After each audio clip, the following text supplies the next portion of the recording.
Bonjour et bienvenue dans ce nouveau numéro du magazine du Grand Raid. Au programme, le dispositif médical des 4 courses.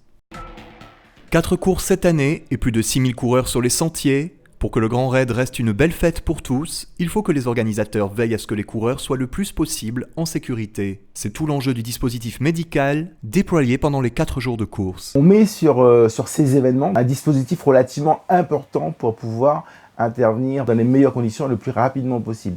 Donc on a à peu près 400 personnels médicaux et paramédicaux qui sont dispatchés sur un ensemble de postes. Des infirmiers et des médecins bien sûr, mais aussi et surtout beaucoup de kinés, d'ostéopathes ou encore des podologues se retrouvent sur ces postes médicaux et paramédicaux qui se greffent sur les postes de ravitaillement et de contrôle. On a dans les premiers kilomètres des postes qui sont distants à peu près de 10 km et une fois qu'on a passé Marabout, on est sur des distances variant entre 5 et 7 km entre un poste A et un poste B. La coordination globale, elle, se fait depuis un poste de régulation installé à la Redoute tout au long de la course. Cette régulation des secours fonctionne comme un centre 15. Elle va recevoir tous les appels d'urgence des compétiteurs avec le numéro sur chaque dossard, on a un numéro d'urgence.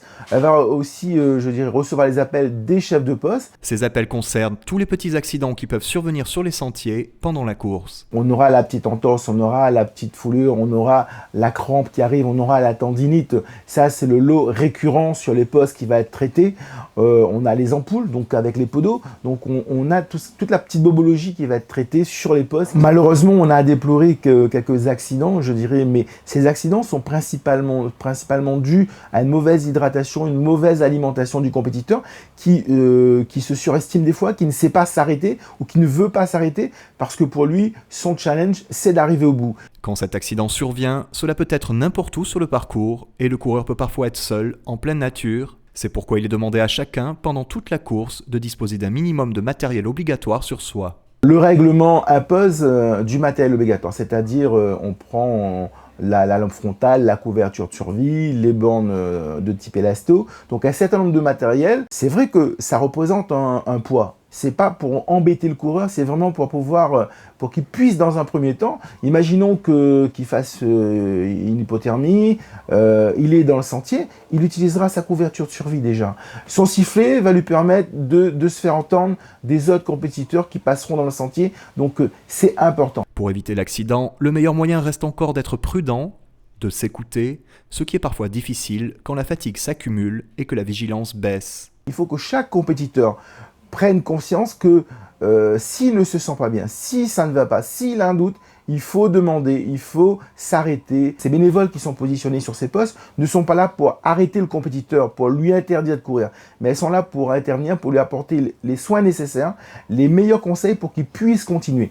Bien évidemment, si son état de santé ne lui permet plus, ces personnes, ces bénévoles médicaux et paramédicaux vont repartir vers la régulation qui, elle, décidera si on arrête le compétiteur ou non. Il faut savoir s'arrêter à un moment donné, ne pas toujours vouloir se dépasser, oui, mais en prenant quand même un minimum de garantie. Au final, du coureur lui-même au bénévole, en passant par les partenaires privés ou institutionnels, le dispositif médical du Grand Raid est donc l'affaire d'un grand nombre de personnes. On a des partenaires qui arrivent et qui emmènent du matériel, qui mettent à disposition, des partenaires qui vont nous permettre d'extraire, et au-delà de tout ce que le Grand Raid peut ramener, va mettre en place, on a bien sûr un fort soutien de toutes les instances étatiques régionales, départementales de La Réunion, à savoir aussi qu'en soutien, on a les équipes du SAMU, on a les équipes du peloton de gendarmerie de Haute-Montagne,